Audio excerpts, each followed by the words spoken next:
through the help of these gentlemen who are just joining me out of Tehran. We have Mr. Mustafa Khoshcheshm. He's a journalist and political commentator.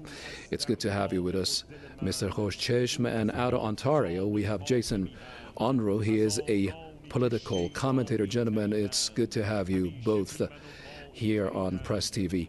Let me just begin in Tehran with Mr. Khoshcheshm to actually tell us his take. Okay, according to Mr. Mustafa Khoshcheshm, the reason why the U.S. shows this much enmity during the past 4 decades, Iran being an example of standing against tyranny, being the tyranny of time, the United States, and it becoming a model, a role model for other Middle Eastern countries to follow, posing dangers to the hegemony of the United States. On that note, let me bring in Mr. Jason Unruhe. He is a political analyst. He is joining us out of Ontario with perhaps, first of all, what's better than asking him his take about this whole issue.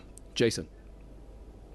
Well, I think that this whole situation is very reflective of the general attitude of the Iranian people.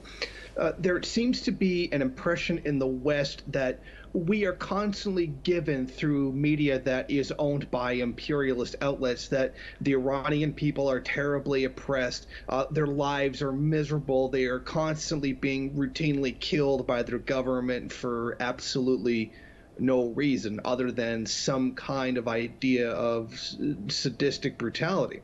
We're actually fed the idea that many of the Iranian people want their government to go and that they want to overthrow their leaders in government. They told us for a very long time that the former president Ahmadinejad, when the original smaller crisis happened, that he was a dictator and that he had put himself into power and that he was unelected. And what did we see? We see him at the end of his term simply leave, as he was supposed to. We're fed a great deal of lies about how things are in the Middle East, and particularly with regards to Iran. And unfortunately, a great deal of the many masses of people really do believe what they're being told. We're fed an image that it's like Saudi Arabia, where people are routinely executed for not following religious law. And that, of course, is just simply ridiculous. And the irony being that the same people telling us that are the same people who turn around and frankly either ignore Saudi Arabia's crimes or they find some kind of way to defend it.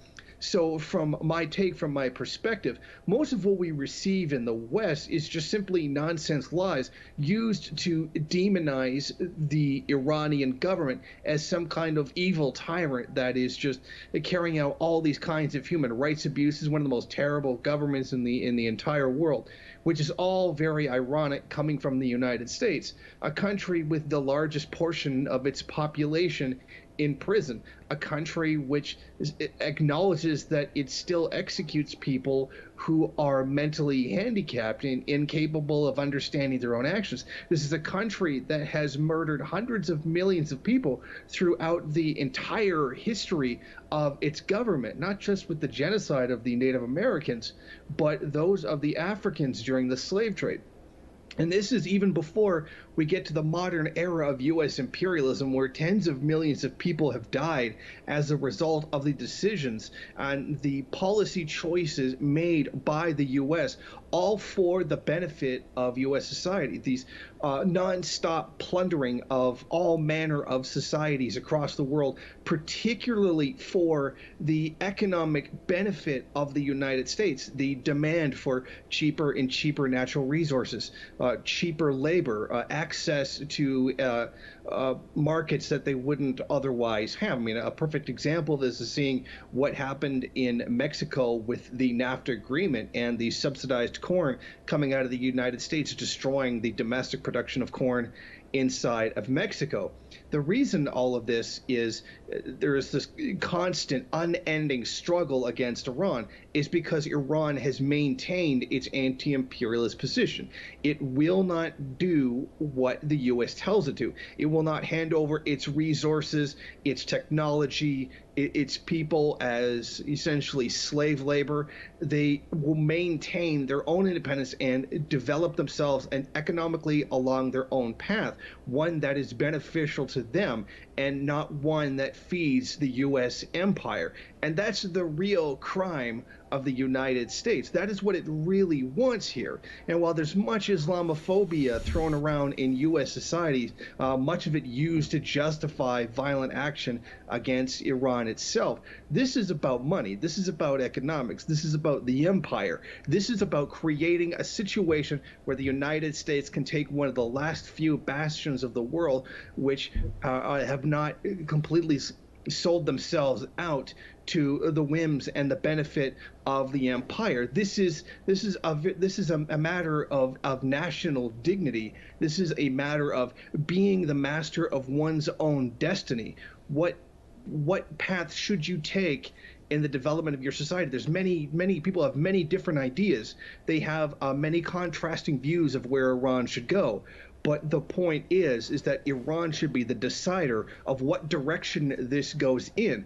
And this is what is unpalatable to the U.S. empire. And that's what these people today are standing out there in firm declaration of. Their right to determine their own destiny, for Iranian politics to be the policy and the business of the Iranian people, for them to step forward, have their debates, have their discussions about how their society should be run, without interference from another country who feels some kind of perhaps divine right in their own eyes to tell the Iranian people how to live, some kind of really abstract notion of moral superiority that they should dictate to the Iranian people how they should live. This is about the Iranian people stepping up, maintaining their own independence and their freedom away from the empire, and to show the United States that despite what kind of pressure they may put on them, cut them off from whatever supplies they need, embargo them, sanction them, they will maintain their own independence. The idea is very simple. I mean, a lot of this is very ironic, coming from the country whose founding motto was "Give me liberty or give me death." That is what the Iranian people are saying right now. We are not for sale. We are not yours to use as you see fit. We will chart our own destiny and go forward as we see fit, and not at the direction of anybody else. And they are one of the few people who have stood up for the Palestinian people, for the Palestinians that are constantly being murdered by the Zionist regime in Israel. And their commitment to solidarity with those oppressed people is another big aspect of that which the U.S. does not like. There is a huge portion of that which the U.S. is in firm denunciation of. Well, Mr. Unruhe, just as you're speaking, we are receiving live images which we are brought. Mr. Unruhe, your take on this? How justified is that Iranian anger, having known all these events? Well, it's tremendously justified. The Iranians have every right to be angry at the pain that they have suffered as a result of the United States. This idea that somehow the U.S. cares about the Iranian people is a complete and utter nonsense. If that were true, then they would choose sanctions that didn't target average, regular, everyday people. For example, blocking many parts that are needed for civilian aircraft. What good would be, how does that teach Iran a lesson by making aviation less safe? Blocking some needed technology for medicine. How does that teach anyone a lesson? These are just ruthless things that are being done to the Iranian people themselves. I mean, the United States has never cared about the people of the countries that they've invaded. If this were true, why did 1.5 million have to die in the war on Iraq? I mean, you can't say that there were 1.5 million combatants fighting the United States. Now, why has about the same number, about 1.5 million people have died in Afghanistan as well? There can't be that many Taliban members attacking the United States. These large, huge sections of the population are being destroyed by the U.S. They have never cared about the people in the country. It has always been about trying to force regime change. This has always been about trying to take the resources, etc., of the countries that have the United States have targeted for daring to strike out on their own and be their own people. It's very clear that these sanctions are targeted at trying to foment dissent inside of Iran. Perhaps their idea is that if people become angry enough, that people become desperate enough, they'll blame their own leaders for it, and then the unrest will snowball into something much larger, end up causing a great destabilization in Iranian society and causing the overthrow. Maybe their hope is that maybe if they make it hard enough, the Iranian people won't even care anymore and just want change, just to have some kind of relief. Many of these ideas are very mistaken, as we can see from the images that we are being presented right now, with many of the protests taking place across Iran now. Thousands of people showing their support for their country against the U.S. These are people of different political stripes, some conservative, some liberal, some very Islamist, some secular, some have differing opinions on fiscal policy, but they are united in the idea that their country should remain their own, and that these sanctions being placed against Iran are not going to be something that will break the Iranian people. Now, Okay. this is true. Okay, Jason. Let's just pick up on it. But the question is really, Jason, why do you need to have that arrogance to deal with the people of the world?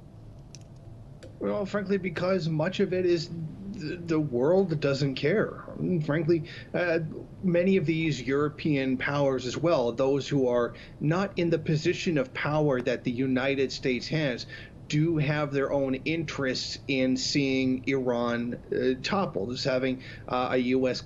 client state put in, and some wouldn't benefit from that. Many of these are junior partners of imperialism, such as Canada, Germany, etc. While they're not a tremendously powerful force in bringing imperialism to the world, they are certainly definitely beneficiaries of it, and they know the United States is wrong. They know that Iran has done everything that has been asked of them except sacrificing their national dignity.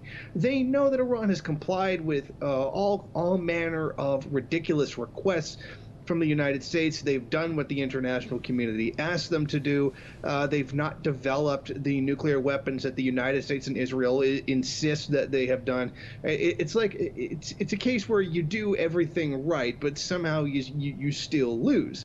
And I think that the reason that this really exists, why you can do everything right and still lose, is because the game is rigged. Iran is not meant to be able to win. Iran can do everything that it's supposed to do, perfectly follow the law, but the United States will make sure that that is not sufficient to release the pressure upon the country, because the goal is, in the end, to eliminate the anti-imperialist stance of Iran. The goal is to make Iran open to U.S. businesses. And as long as that has not been given, it doesn't matter what Iran does. They will still be demonized. They will still be attacked, sanctioned, embargo, what have you, as long as they continue to maintain their independence. It really is a case of, if Iran does what it's supposed to do, it will be damned. If it doesn't do what it's supposed to do, it will also be damned. Iran has always operated in good faith. They have been very open about what it is they're going to do. They've been open about how they're going to proceed.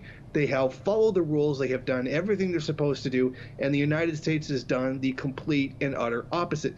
They've not done what they said they were going to do. They're not living up to their end of the agreement that they themselves demanded. They've gone back on their own word. They have broken international law countless times. This removal of the JCPOA agreement is illegal in itself, and this certainly appears to be something of absolutely no consequence, something that doesn't seem to bother them in any way, shape, or form. This is something that even many of the American people are perfectly happy to support. Many of them the followers of Donald Trump, and are willing to believe anything that he says simply without question. Iran has such a moral high ground. The United States is not even in sight. But in the end, this it really comes down to, who is the one who wields the power, who is the one who has the military might, and that's the United States. The bully that everybody is familiar with in every classroom across the world, regardless of what culture or what language you speak, everybody knows about the class bully. And the class bully has very little regard for any kind of morality whatsoever, and is often the first one to cry if someone stands up for themselves. And I think that we see that here in this situation. The United States is angry that Iran is not simply folding itself. They're not simply throwing their hands up in surrender and handing the country over to the United States and imperialist interests. And of course, this has a lot to do with not just Iranian influence within the region and the alliances that it holds, particularly those with anti-Zionist leanings, those who are defending the Palestinian people and are opposed to the creation of the illegal and illegitimate Israeli state, but energy politics as well. Iran shares the Pars gas field with its neighbor and has done so peacefully and beneficially for quite some time. Perhaps the United States feels that they need the rest of the gas field as well, not to mention the oil production. Iran just has to remain itself, to be true to who it is and its own dignity, and this will be enough to irk the United States. Right. Thank you, Mr. Unruhe. It's a very interesting yet sadly ironic thing if you think about it, Mr. Khoshcheshm. And I'm sure you